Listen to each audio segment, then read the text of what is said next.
in Rangamati and Kagrachari districts earlier this year.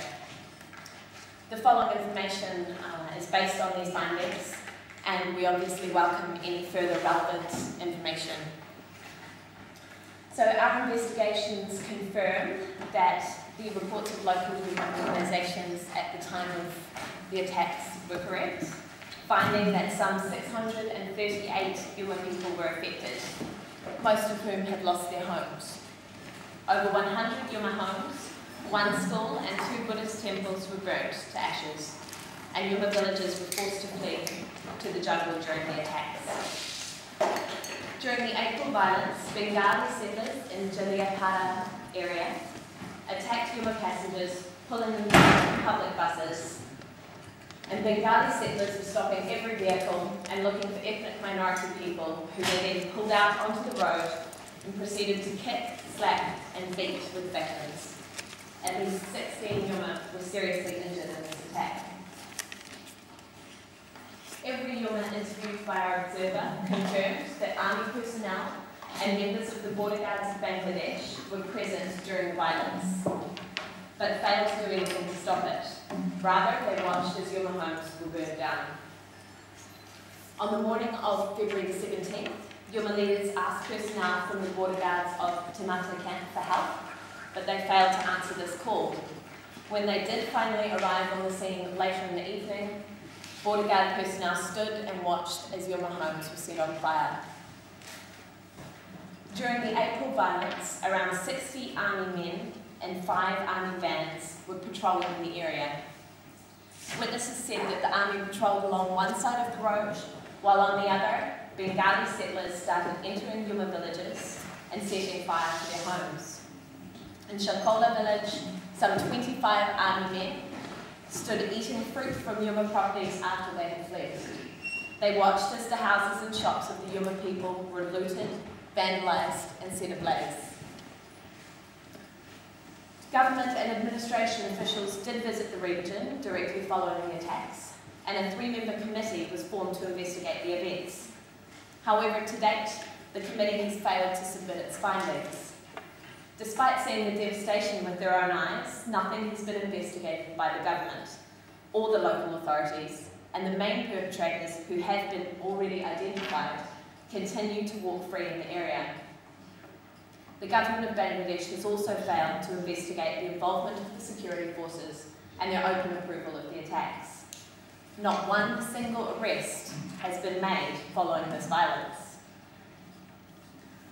The small compensation provided is not enough for Yuma to rebuild their lives, and they continue to live under the open sky.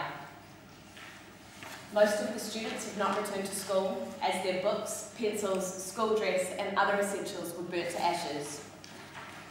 Instead of promoting transparent investigations and reporting following the attacks, the government proclaimed an emergency curfew, prohibiting any access to the region.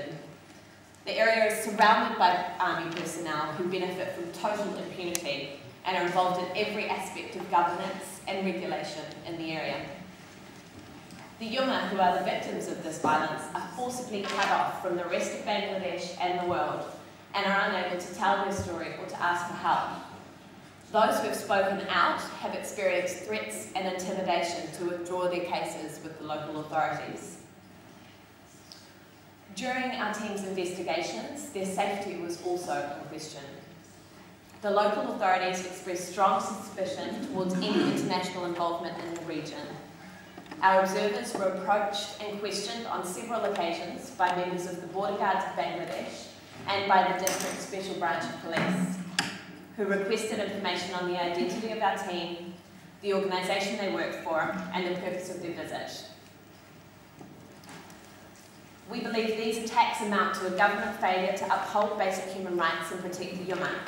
The implication of the military forces in the attacks and the lack of impartial investigation prove that the government of Bangladesh is either unwilling or unable to protect its Yuma population and must be held accountable within the international forum. Implementation of the 1997 Peace Accord was a major election promise of the ruling government. To date, the government has failed to honour this commitment. GHRD's view remains that the government of Bangladesh must honour this responsibility by impartially investigating the human rights violations that have occurred and the role of the military in the violations, bringing those responsible to justice and demilitarising the region. We hope that our information provided today will aid this process.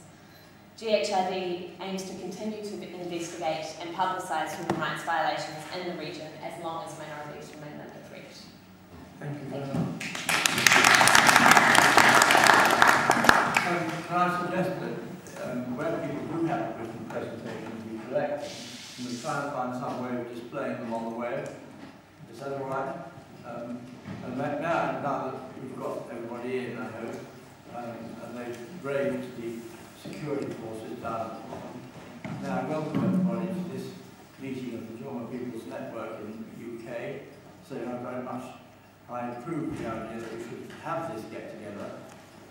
As you may know, I'm co-chair of the Chittagong Hill Tracts Commission, which has had an intermittent life, but in its last incarnation has been going for about 5 years, and its remit is to try and promote the implementation of the 1997 Accords, as you just said.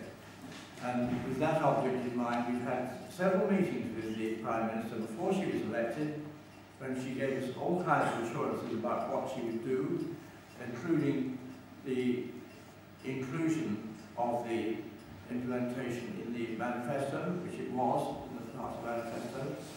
And when we sought out after the manifesto, she assured us not only that they intended to implement the Chittagong Hill Tracts Accords in full, but that they would do it within the lifetime of a single parliament. And yet, as you've just heard, there are all sorts of reasons for thinking that the Bangladesh government either doesn't have the power or the will to carry this through.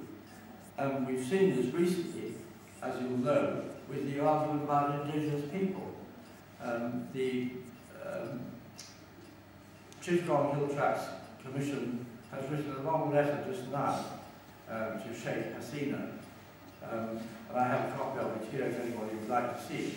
But the thrust of it is that the Bangladesh government is bound to recognise the people of the Chittagong Hill Tracts as indigenous people. And we also have a paper by Raja Devashish Roy arguing the same thing in a great deal of detail. And again, that I think is in the public domain. He says, among other things, that if there was the separation between indigenous and tribal peoples that some people in the government maintain, then the United Nations would have had separate declarations, one on indigenous and the other one on tribal peoples. And the fact that it didn't do so showed conclusively that they intended to include tribal peoples in the Declaration of the Rights of Indigenous Peoples. And so this is really an important step back, if I see it rightly, in the attitude of the government, which I believe is not shared by Sheikh Hasina. I mean, when we've discussed it with her, she's always used the word indigenous peoples. And I think there is perhaps a dispute between members of the government in which she may be in the minority and which we need to see resolved in some public way. Because if the people of the Chittagong Hill Tracts are not protected by the draft declaration, that would be a considerable step back. As you know, there was a recent meeting organised by the UN at which this point was thoroughly rehearsed. But I'm not going to take more than 5 minutes because I'm afraid that with 10 speakers, that will be the limit from now onwards, and I'm going to enforce it strictly. So without further ado, I'm going to ask Sophie Quick from Survival if she will address the meeting. Hello, thank you very much. So I work for Survival International, the organisation campaigning for the rights of tribal peoples. And Survival has been campaigning for the rights of the Jumma peoples for 30 years. I think, as many people here already know, the military conflict in the CHT began in the 1970s and was really in a response to a low-level guerrilla war waged against the government of Bangladesh. But the military response to this low-intensity war and its subsequent militarisation of the region has been beyond all sense of proportion and obviously continues to today. And as Chris Lars-Bear pointed out in his report to the UN Permanent Forum earlier this year, the military response in the CHT is a counter-insurgency to an insurgency which ended in the 1990s. And obviously part of the government's counter-insurgency measure was to bring in vast numbers of Bengali settlers into the hill tracts, which has had a devastating impact on the lives of the Jumma peoples. And land disputes remain a major source of conflict and violence today.